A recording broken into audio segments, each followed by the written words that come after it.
कर रहा हूं, बस थोड़ा सा बाकी हो टॉपिक। तो टॉपिक क्या था? Pressure on walls of container.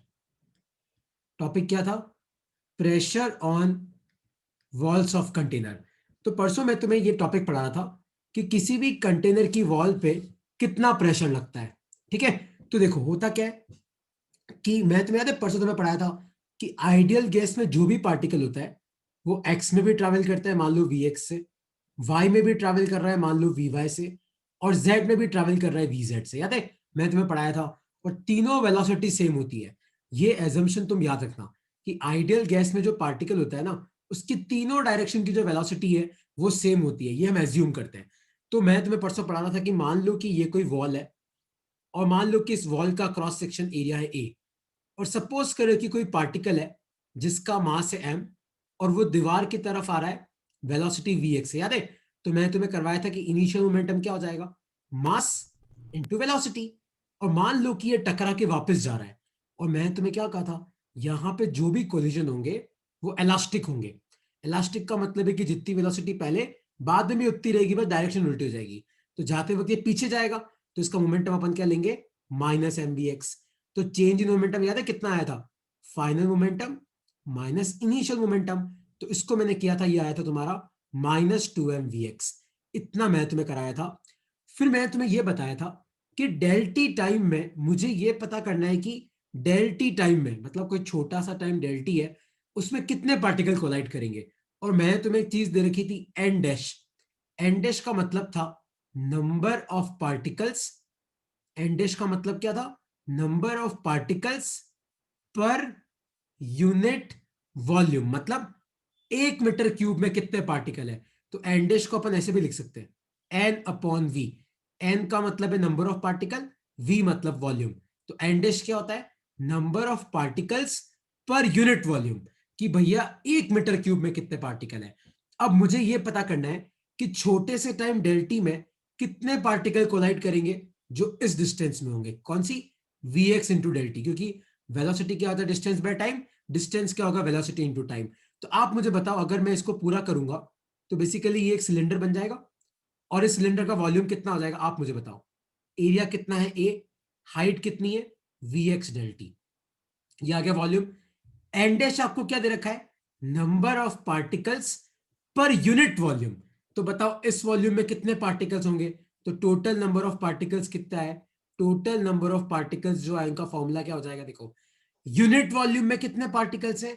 N dash.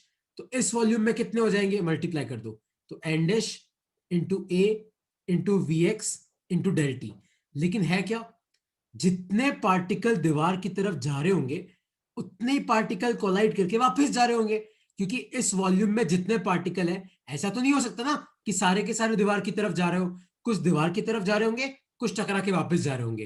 तो नंबर ऑफ पार्टिकल्स इतने हैं, तो कॉलिजन्स कितने होंगे? इसके आधे, क्योंकि इसमें से आधे पार्टिकल तो दीवार की तरफ जा रहे जो कोलाइड होंगे, और आधे कोलाइड करके जा रहे वापस घूम के उल्टा जा रहे। तो अपने को क्या निकालना है? Number of collision. तो वो कितना आ जाएगा? N dash into A into we x into delta t upon two. और अब एक सबसे इंपॉर्टेंट चीज तुम ध्यान से देखो, एक पार्टिकल कोलाइड करता है कितना? एक मास कोलाइड करता है तो कितना मोमेंटम चेंज करता है? Minus two M we X. तो नंबर ऑफ कोलिजन इतने सारे, तो टोटल मोमेंटम चेंज कितना आया? Del P total. तो टोटल चेंज इन मोमेंटम कितना आया? एक पार्टिकल कोलाइड करता है तो कितना चेंज होता है? Minus two M we X. तो टोटल कोलिजन हो कितने रहे? N dash into A into we x into del T upon two. लिख लो ये फॉर्मूला, बहुत इंपॉर्टेंट फॉर्मूला है, लिख लो अपनी कॉपी में। देखो, एक पार्टिकल कोलाइड करता है तो कितना मोमेंटम चेंज करता है? इतना। तो पहले मैंने क्या किया? पहले मैंने लिखा कि भैया पर वॉल्यूम कितने पार्टिकल है? N dash. तो फिर मैंने वॉल्यूम निकाला। वॉल्यूम कैसे आया? Area into height. फिर मैंने चेक किया कि यार एक मीटर क्यूब में एन डैश पार्टिकल है, तो इतने वॉल्यूम में कितने होंगे? तो मैंने नंबर ऑफ पार्टिकल निकाल लिए। फिर जितने पार्टिकल है उसमें आधे दीवार की तरफ जा रहे, आधे टकरा के वापस आ रहे हैं। तो नंबर ऑफ कॉलिजन कितने हो जाएंगे? जितने पार्टिकल है डिवाइडेड बाय टू। एक पार्टिकल कोलाइड करता है तो इतना मोमेंटम चेंज करता है, तो टोटल मोमेंटम चेंज करेगा वो कितना आ जाएगा? देखो, टू से टू गया, और यहाँ पे चेक करो ये फॉर्मूला क्या बना? माइनस एम वी एक्स का तो स्क्वायर हो जाएगा, क्योंकि V x into we X से ए को ऐसा कैसे रहने दो, N dash into del T, ये लिख लो अपनी फॉर्म में, minus M we x square N dash into A into del T, लिख लो अपनी कॉपी में, लिख लो। बस अब पहुंचने वाले हम, बस ये बहुत गंदा डेरिवेशन है मुझे पता है, बस ये खत्म हो जाएगा, फिर आगे वापस मस्त है सब कुछ, बस ये थोड़ा सा ट्रिकी है ये। तो लिख लो, डेल पी टोटल का मतलब क्या है कि टोटल मोमेंटम कितना चेंज हुआ, क्योंकि एक पार्टिकल टकराए तो कितना मोमेंटम चेंज होगा, minus two M we X. तो जब इतने सारे पार्टिकल टकराएंगे तो कितना मोमेंटम चेंज होगा, ये देखो, तो एक पार्टिकल टकराए तो इतना, पार्टिकल कितने, इतने, टू से टू गया तो minus M we x square A N dash del T. और याद है एन डैश क्या था, एन डैश का मतलब है number of particles per unit volume, मतलब कितना वॉल्यूम है और कितने पार्टिकल्स उसके अंदर, इस एन का मतलब क्या है, नंबर ऑफ पार्टिकल्स। ठीक है, तो बस अब लास्ट स्टेप और है, तो अपना डेल पी टोटल कितना आया था, लिखो अपनी कॉपी में, टोटल चेंज इन मोमेंटम कितना हुआ था आपका, minus M we x square A N dash into del T, ये आया था, चेक करो, minus M we x square है ए, ठीक है। अब तुम ध्यान से देखो, और अगर तुम भूल गए हो तो याद है फोर्स क्या होता है, change in momentum upon time taken, याद है न्यूटन सेकंड लॉ, फोर्स क्या होता है, कितना मोमेंटम चेंज हुआ अपॉन कितना टाइम लगा। अब खुद मुझे बताओ, डेल्टी कट जाएगा तो फोर्स कितना आ जाएगा, minus M we x square a into dash n dash. और प्रेशर क्या होता है, याद है प्रेशर होता है फोर्स अपॉन एरिया। तो आप यहां पे फोर्स लिखो कितना आया, minus M we x square a into N dash upon a, तो ए से ए गया तो आपका प्रेशर कितना आया, minus M we x square into N dash, लिख लो अपनी कॉपी में, बहुत इंपॉर्टेंट फॉर्मूला है। और इस नेगेटिव का मतलब क्या है, नेगेटिव का मतलब यह है भैया कि देखो आपके पार्टिकल जब कोलाइड करेंगे तो आपके पार्टिकल दीवार पे का फोर्स लगाएंगे उधर, और दीवार पार्टिकल पे का फोर्स लगाएगा पीछे, तो इस माइनस का ज्यादा सिग्निफिकेंस नहीं है। आप तो ये फॉर्मूला याद रखो कि प्रेशर का फॉर्मूला कितना आया, M we x square into N dash. और याद है एन डैश क्या था, ये N dash number of moles नहीं है, एन डैश क्या था, number of particles per unit volume, मतलब कितने पार्टिकल है डिवाइडेड बाय कितना वॉल्यूम है। लिख लो अपनी कॉपी में, लिख लो इसको, लिख लो इसको। और अब तक कोई डाउट है तो आप पूछ सकते हो यार, अब तक कोई भी डाउट है तो आप पूछ सकते हो। एक्चुअली हम जो ये डेरिवेशन कर रहे हैं ना, इसका ये वाला फॉर्मूला भी इंपॉर्टेंट है, और आगे जो मैं डिराइव करवा रहा हूँ वो भी इंपॉर्टेंट है, तो इन सबको याद रखना है ना, फिर आगे आसान आसान है, आगे सब कुछ बहुत आसान है, तुम्हें घबराने की जरूरत नहीं है, बस यही थोड़ा ट्रिकी पोर्शन था इस चैप्टर का। लिख लो इसको अपनी कॉपी में, लिख लो। हर्ष, आशीष, कोई डाउट है तो बेटा पूछो यार।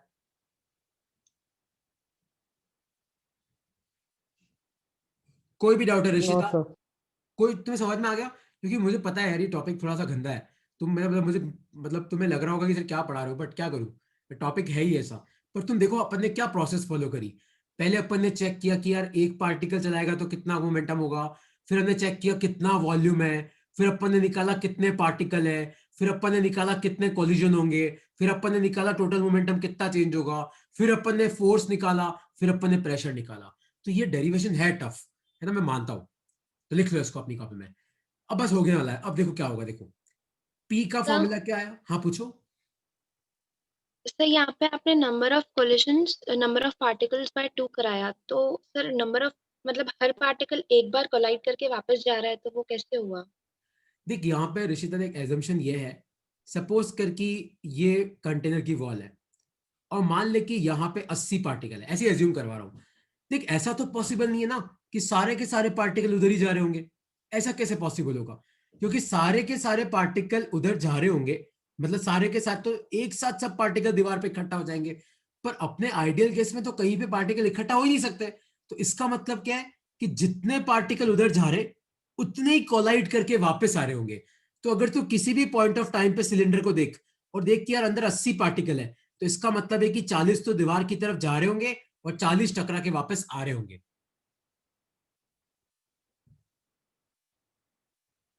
ओके।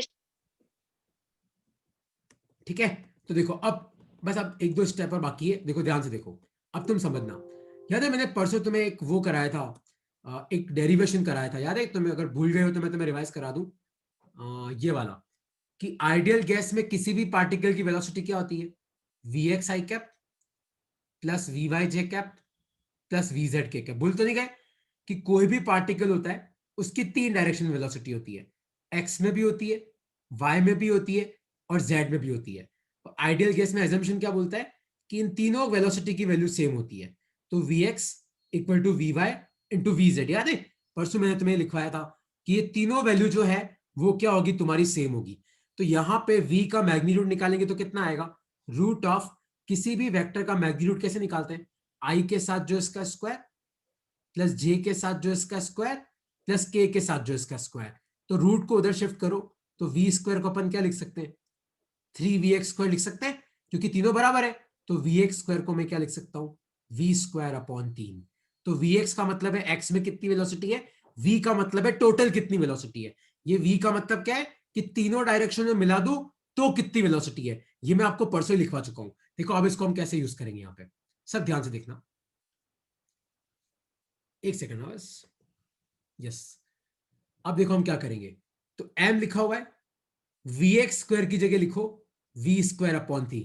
अभी मैंने तुम्हें बताया, देखो vx² v²/3 है और यहां पे क्या आ जाएगा, एन डैश। और एन डैश होता क्या है, number of particles per unit volume. यही होता है, एन मतलब कितने पार्टिकल है, वी मतलब वॉल्यूम कितना है।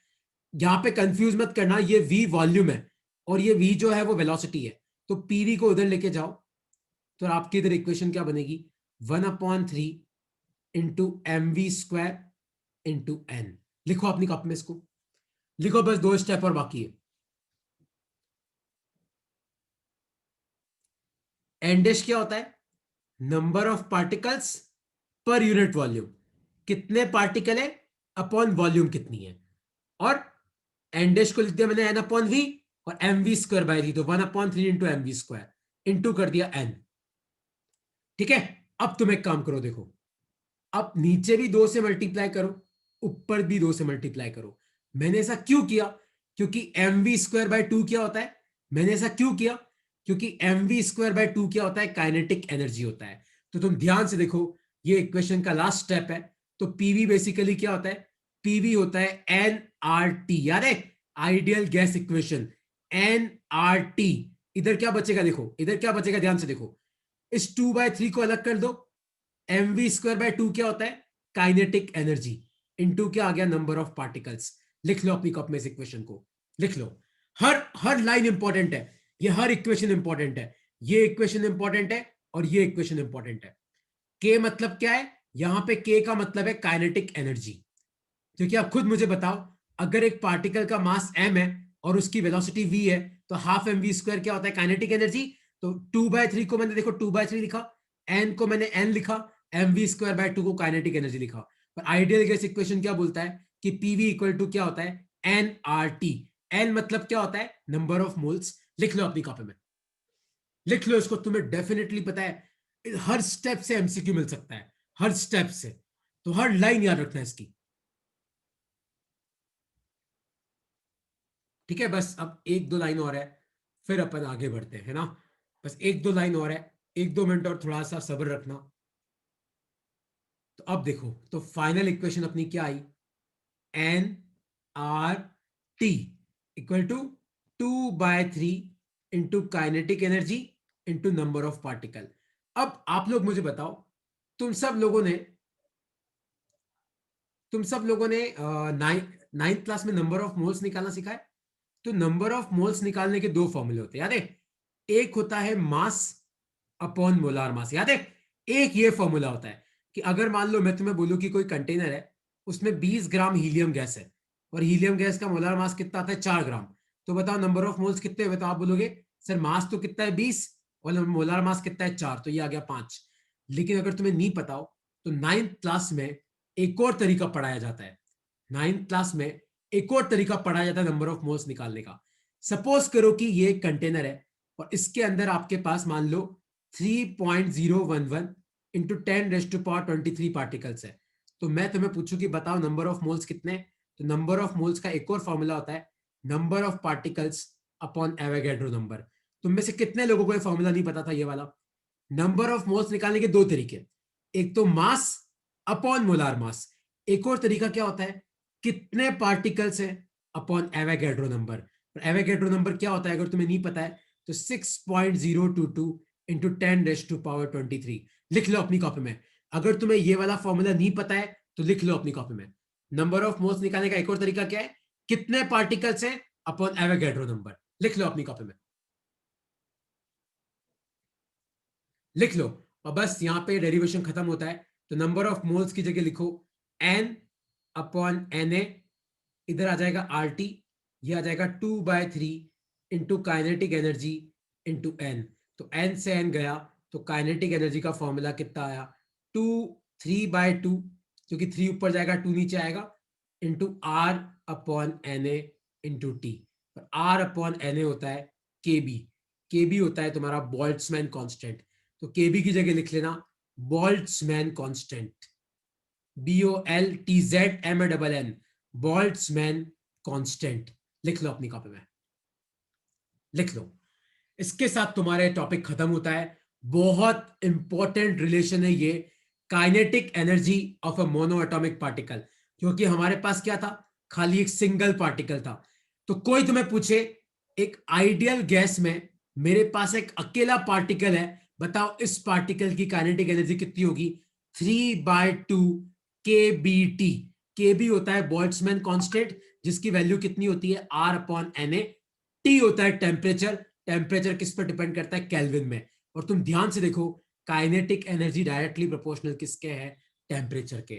तो याद है मैं तुम्हें बोलता हूं कि टेम्परेचर बढ़ाएंगे तो पार्टिकल तेज तेज वाइब्रेट करेगा, तो जितना ज्यादा टेम्परेचर होगा उतनी पार्टिकल की क्या होगी, काइनेटिक एनर्जी होगी। लिख लो अपनी कॉपी में 3/2 kBT। और केबी होता क्या है, बोल्ट्जमैन कांस्टेंट। टी क्या है, टी टेम्परेचर है केल्विन में, और के ही क्या होता है, काइनेटिक एनर्जी। लिख लो इसको अपनी कॉपी में, लिख लो। और ये याद, ये पूरा डेरिवेशन तुम एक बार लिखना, तुम्हें देखना आगे जाके बहुत काम आएगा। अगर तुम कोई भी पेपर दोगे ना, ये डेरिवेशन बहुत काम आता है ना, बहुत अच्छा डेरिवेशन है, बहुत लंबा है। ठीक है, और कोई सर एक डाउट है? क्वेश्चन पूछना था। हाँ पूछो। सर तो मतलब काइनेटिक एनर्जी जो पार्टिकल्स की होती हैं वो सिर्फ और सिर्फ टेम्परेचर पे डिपेंड करती है, प्रेशर पे नहीं? सिर्फ टेम्परेचर पे करती है, पता है मतलब, मुझे याद नहीं आ रहा है लास्ट ईयर या last to last year even अपने जेई में भी एक क्वेश्चन था कि एक कंटेनर है जिसमें नाइट्रोजन गैस भरी हुई है, एक कंटेनर है जिसमें हाइड्रोजन गैस भरी हुई है, ये भी 27 डिग्री पे, ये भी 27 डिग्री पे। बताओ किस केस में पार्टिकल की काइनेटिक एनर्जी ज्यादा होगी।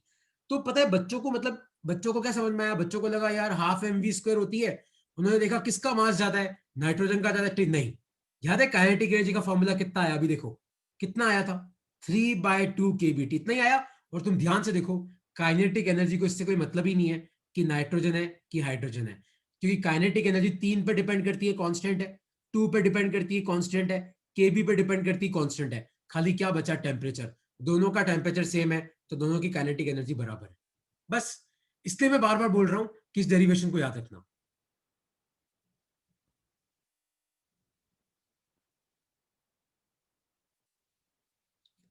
आया तुम्हें समझ में कि नहीं समझ में आया, तो लिख लो अपनी कॉपी में 3/2 kBT।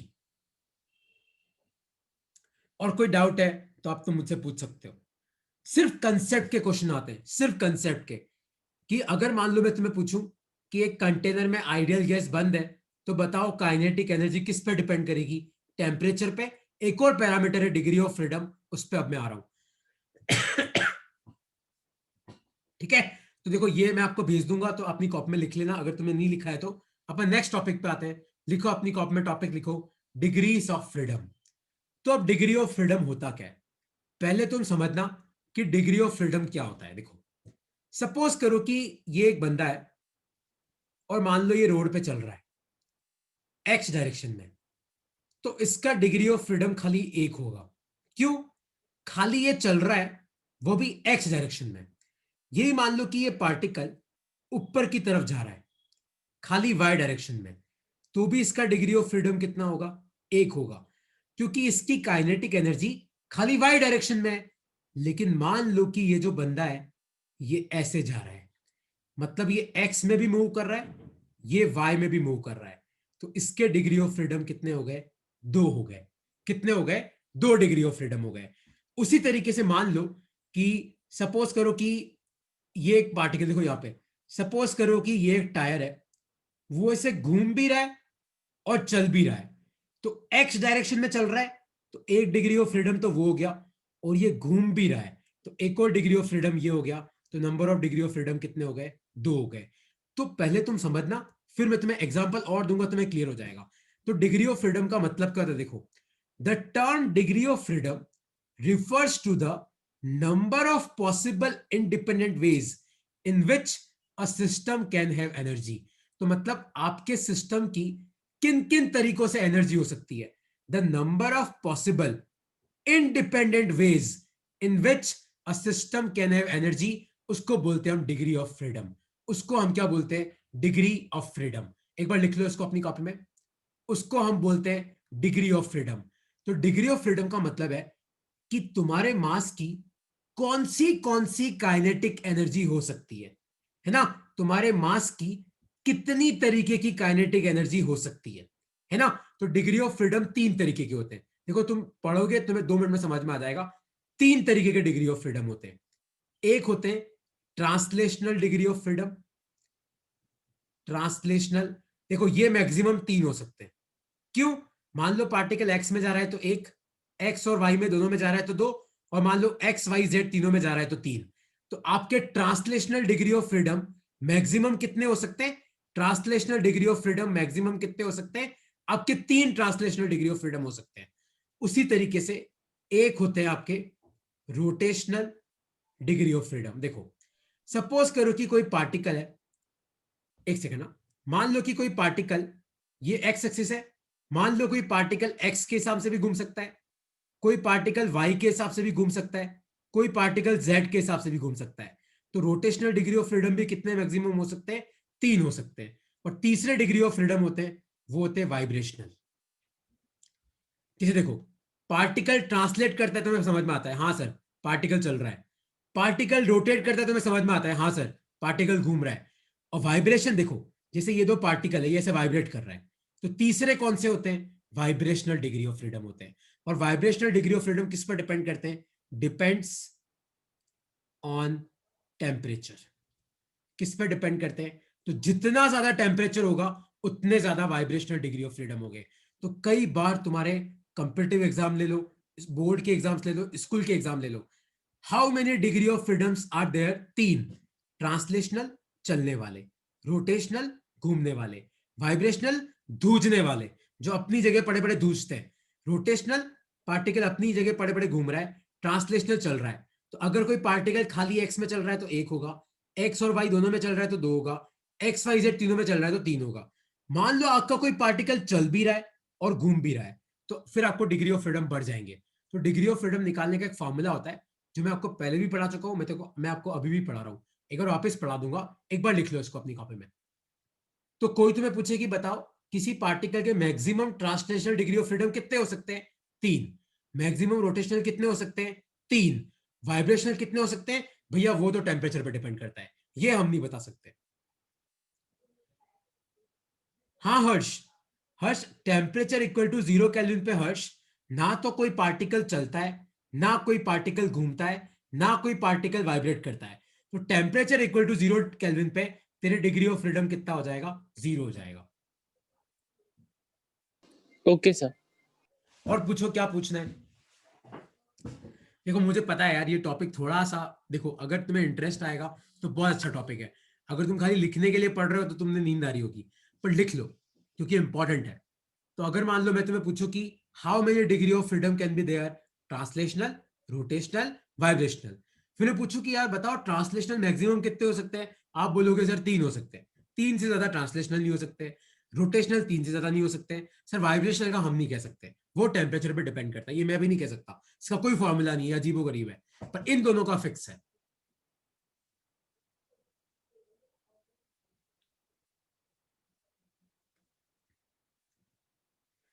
ऋषिता वाइब्रेशन का थोड़ा ऐसा होता है कि पार्टिकल जैसे एक्स में वाइब्रेट कर रहा है तो यार पता है कितनी रेफरेंस बुक में पता है क्या होता है, एक्स में वाइब्रेट कर रहा है तो कई रेफरेंस बुक 2 ले लेती है, कई 1 ले लेती है।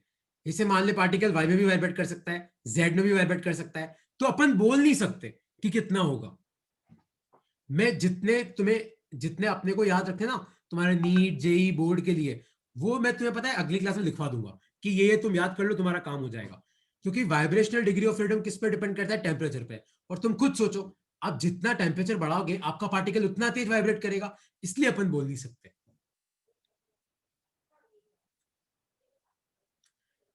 ठीक है, ये तो मैंने तुम्हें लिखवा दिया। ये आपने लिख लिया था कि डिग्री ऑफ फ्रीडम 3 तरीके के होते हैं, ट्रांसलेशनल, रोटेशनल, वाइब्रेशनल।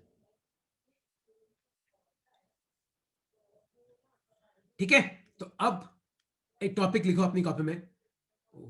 एक सेकेंड ना, जस्ट गिव मी 1 मिनट। ठीक है, लिखो अपनी कॉपी में, degree of freedom for mono atomic gas. For mono atomic gas. Mono atomic जैसे हीलियम हो गया, नियोन हो गया, आर्गन हो गया, तो इनके डिग्री ऑफ फ्रीडम देखो, फॉर्मूला क्या होता है? F equal to 3n minus R. अब मैं खुद बोल रहा हूं कि हीलियम अकेला है, हीलियम किसी के साथ बॉन्ड नहीं बनाता, तो नंबर ऑफ पार्टिकल कितने? 1, और कोई बॉन्ड तो है नहीं, 0, तो डिग्री ऑफ फ्रीडम कितने हो गए? 3। और याद रखना, ये तीनों के तीनों आपके ट्रांसलेशनल डिग्री ऑफ फ्रीडम है। क्योंकि एक अकेला एटम होता है ना, वो चलता है तो उसकी काइनेटिक एनर्जी मैटर करती है, पर एक अकेला एटम है, अगर वो किसी भी एक्सिस के हिसाब से घूमेगा, तो याद है मोमेंट ऑफ इनर्शिया का फॉर्मूला क्या था? mr²। तो होता क्या है कि इनर्शिया इतना कम होता है कि आपके रोटेशनल डिग्री ऑफ फ्रीडम होते ही नहीं है। तो अगर मोनो एटॉमिक पार्टिकल है तो खाली कितने डिग्री ऑफ फ्रीडम होंगे? 3। और तीनों के तीनों कौन से होंगे? ट्रांसलेशनल डिग्री ऑफ फ्रीडम होंगे। लिख लो अपनी कॉपी में। तो कोई तुम्हें पूछे कि बताओ मोनो एटॉमिक गैस गैस के कितने डिग्री ऑफ फ्रीडम होते हैं, तो आपको बोलना है 3 डिग्री ऑफ फ्रीडम। 3 से ज्यादा किसी भी हालत में नहीं हो सकते। और वो तीनों के तीनों कौन से हैं? Translational degree of freedom.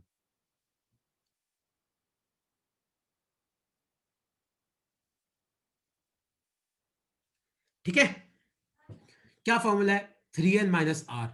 3 into number of particle minus number of relation. Relation मतलब कितने बॉन्ड है। अब ये हीलियम तो अकेला है, ये क्या बॉन्ड बनाएगा? तो R0, नंबर ऑफ पार्टिकल 1। और ये तीनों के तीनों कौन से हैं? Translational degree of freedom. ठीक है, उसी तरीके से नेक्स्ट टॉपिक लिखो। एक सेकंड, क्या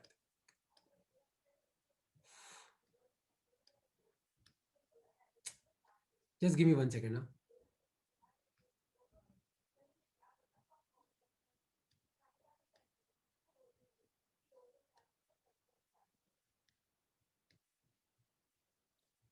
वन सेकेंड ना, मेरा थोड़ा स्क्रीन हैंग हो गया है, just give me 1 second. Okay, next लिखो अपनी कॉपी में, degree of freedom for diatomic gases. Degree of freedom for diatomic gases. Diatomic मतलब पता है क्या होता है? डायटोमिक मतलब जैसे H2, N2, O2। तो देखो इनका कैसे निकालेंगे, आप सब समझना। जैसे O2 है, O डबल बॉन्ड हो, तो F का फॉर्मूला क्या होगा? 3n minus are.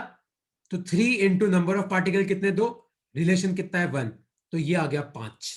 तो याद रखना, अगर डायटोमिक पार्टिकल है तो 5 होंगे, लेकिन इसमें 3 तो ट्रांसलेशनल होंगे और 2 रोटेशनल होंगे। ये एक्सपेरिमेंटली वेरीफाइड वैल्यूज हैं कि 3 तो आपके ट्रांसलेशनल डिग्री ऑफ फ्रीडम है, 2 आपके रोटेशनल डिग्री ऑफ फ्रीडम है। मतलब ये पार्टिकल चलेगा तो यार सारे डिग्री ऑफ फ्रीडम काउंट होंगे, एक्स में चला, वाई में चला, जेड में चला। लेकिन ओ डबल बॉन्ड ओ अगर इस एक्सिस के हिसाब से घूमेगा ना, तो ये वाला इग्नोर कर देते हैं, इसलिए खाली 2 ही लेते, तो 5। और याद रखना, एट हायर टेम्परेचर, मान लो एग्जाम में क्वेश्चन आ जाए कि बताओ डायटोमिक गैस है, उसका टेम्परेचर बढ़ा दूं तो कितने डिग्री ऑफ फ्रीडम हो जाएंगे? तो याद रखना तब हो जाएंगे 7। कौन से हो जाएंगे? देखो, 3 तो ट्रांसलेशनल, 2 रोटेशनल और 2 वाइब्रेशनल ज्वाइन कर लेते हैं। तो लिख लो अपनी कॉपी में, तो डायटोमिक गैसेस के लो टेम्परेचर पे कितने होते हैं? 5। हाई टेम्परेचर पे कितने होते हैं? 7। 3 ट्रांसलेशनल, 2 रोटेशनल, 2 वाइब्रेशनल। लिख लो अपनी कॉपी में।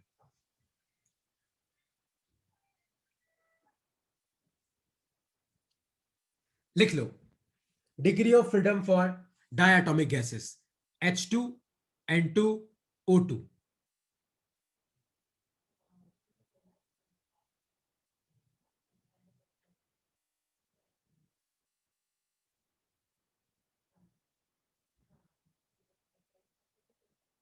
ठीक है, कोई डाउट है इसमें तो आप पूछ सकते हो। तो डायटोमिक के लिए लो टेम्परेचर पे तो 5, और 5 में से कितने ट्रांसलेशन ले दो, कितने 3 रोटेशन कितने 2। अगर आप टेम्परेचर बढ़ाते हो तो टेम्परेचर बढ़ने पे क्या होता है, आपका ये ओ वाइब्रेट करेगा, ये ओ भी वाइब्रेट करेगा, तो आपके 2 वाइब्रेशन और जुड़ जाते हैं, तो 7 हो जाते हैं। Yes sir.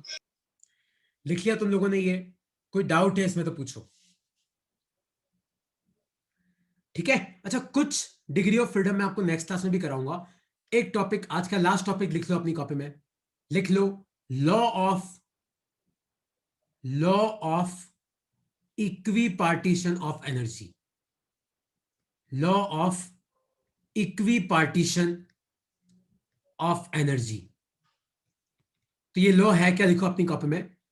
According to this law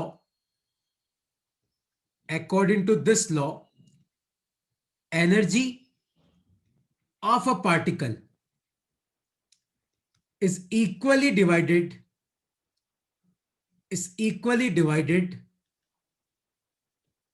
among all degrees of freedom.